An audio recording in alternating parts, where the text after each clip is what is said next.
आजकल ना एक नाम को गद्दार कहा जा रहा है, पर सवाल ये नहीं है कि नाम किसका है। असली सवाल तो पैमाने का है। तो चलिए इस पूरे शोर से निकलकर सीधे सच की तरफ चलते हैं। ये एक ऐसा इल्जाम है, सोचिए, जो किसी की पूरी पहचान पर ही सवाल खड़ा कर दे। और वो नाम है, जी हां, शाहरुख खान। लेकिन रुकिए, ये मामला सिर्फ एक एक्टर का नहीं है। ये सवाल एक बहुत बड़े सिद्धांत का है। और यही है आज का हमारा असली सवाल। क्या देशद्रोह को आंकने का जो पैमाना है वो सबके लिए एक जैसा है, या फिर कुछ लोगों के लिए ये बदल जाता है? तो सबसे पहले आइए समझते हैं कि आखिर ये पूरा हंगामा, ये पूरा शोर शुरू कहां से हुआ। देखिए, ये सारा का सारा हंगामा सिर्फ एक आईपीएल के डिसीजन पर टिका है। बस एक प्रोफेशनल फैसला। हुआ क्या, एक विदेशी खिलाड़ी को साइन किया गया और ये साइनिंग लीग के नियमों के अंदर ही थी, मतलब पूरी तरह से कानूनी और एक सामान्य प्रक्रिया। तो फिर सवाल ये उठता है कि अचानक से एक खेल राष्ट्रीयता का टेस्ट कैसे बन गया और निशाना सिर्फ एक ही चेहरा क्यों बना?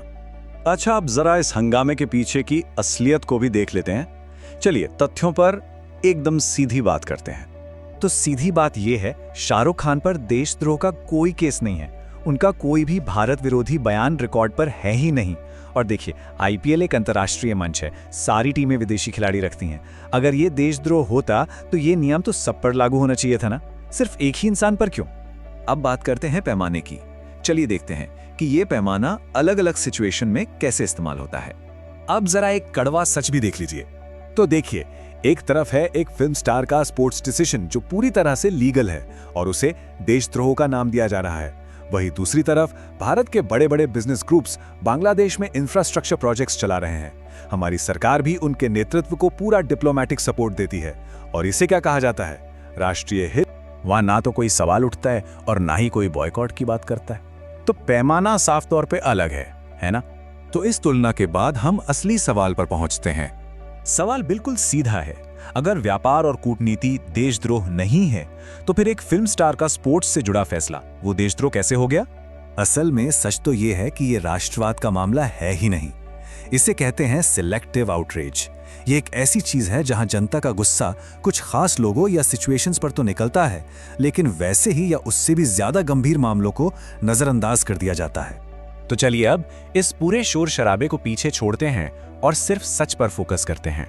3 दशक, उससे भी ज्यादा। जी, 3 दशकों से भी ज्यादा समय से शाहरुख खान ने दुनिया के हर कोने में भारत का प्रतिनिधित्व किया है। कैसे? सिनेमा के जरिए, अपनी संस्कृति के जरिए, और वो भी पूरे सम्मान के साथ, बिना किसी नफरत या नारेबाजी के।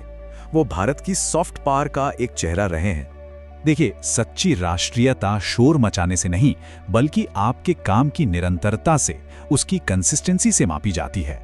और सच यही है, शाहरुख खान गद्दार नहीं बल्कि भारत का एक ग्लोबल चेहरा है।